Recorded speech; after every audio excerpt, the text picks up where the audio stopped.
Welcome to my channel Devansh kitchen and vlogs. ఈరోజు చూస్తున్నారు కదండి మన ఛానల్లో నోరూరించే గుత్తి దొండకాయ కూర। దానికోసం ముందుగా ఒక గిన్నె అయితే తీసుకుని వాటర్ వేసుకున్నానండి। దొండకాయల్ని శుభ్రంగా కడుక్కోవాలి। చూసారు కదా, 2 పెద్ద సైజు ఉల్లిపాయలు అయితే తీసుకున్నాను। ఇది ముక్కలుగా కోసి మిక్సీ జార్లో వేసి పేస్ట్లా చేసేసుకోవడమేనండి। పక్కనే స్టవ్ వెలిగించి బాండి పెట్టేసుకుంటున్నాను।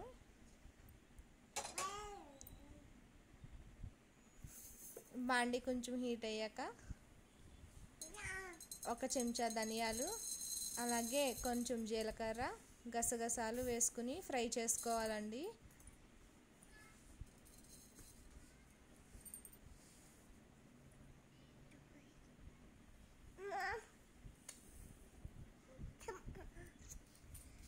చూసారుగా మసాలా దినుసులు అయితే ఇలా ఫ్రై అయిపోయినాయి। ఇప్పుడే కొంచెం జీడిపప్పు వేసుకుని ఫ్రై చేసుకోవాలి। అలాగే వేరుశనగ పప్పు కూడా వేసుకుందామండి కొన్ని। ఇవన్నీ బాగా ఫ్రై అయ్యాక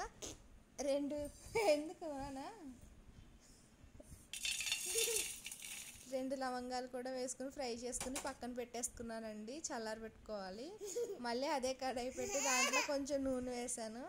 ఇందాక చెప్పాను కదండి ఆనియన్ పేస్ట్ అని, అది ఇప్పుడు వేసేసుకుని కడాయిలో ఫ్రై చేసుకుందాం। ఆనియన్ అనేది బ్రౌన్ కలర్లోకి వచ్చే వరకు ఫ్రై చేసుకోవాలండి। ఆనియన్ ఫ్రై అయ్యేలోపు దొండకాయలు కట్ చేసేసుకుందాం మనమైతే।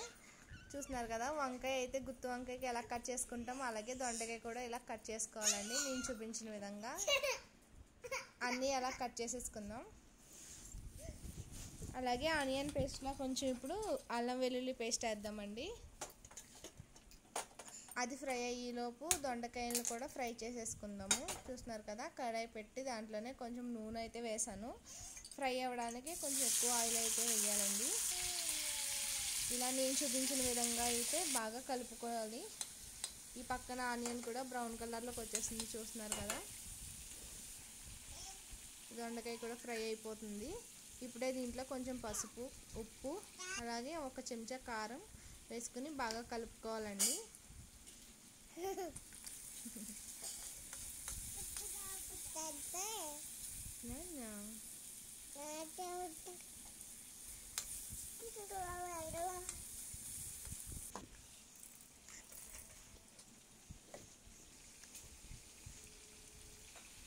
ఇప్పుడైతే ఈ దినుసులన్నీ మిక్సీ పట్టేద్దామండి।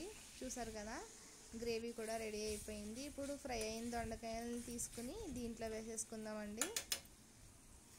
అన్నీ వేసేసాక ఇలా కలుపుకోవాలి। కొంచెం సేపు మగ్గనివ్వాలండి దొండకాయ అనేది బాగా ఉడికేలాగా। చూసారు కదా, ఇప్పుడు పేస్ట్ అయితే వేసేసుకుందాం। వేసేసుకుని ఒక 10 నిమిషాల వరకు మూత పెట్టేసుకుందామండి। చూసారు కదా, కర్రీ అయితే రెడీ అయిపోయిందండి। గుమ్మగుమ్మలాడే గుత్తి దొండకాయ కూర రెడీ అయిపోయింది। ప్రాసెస్ నచ్చితే లైక్ చేయండి, షేర్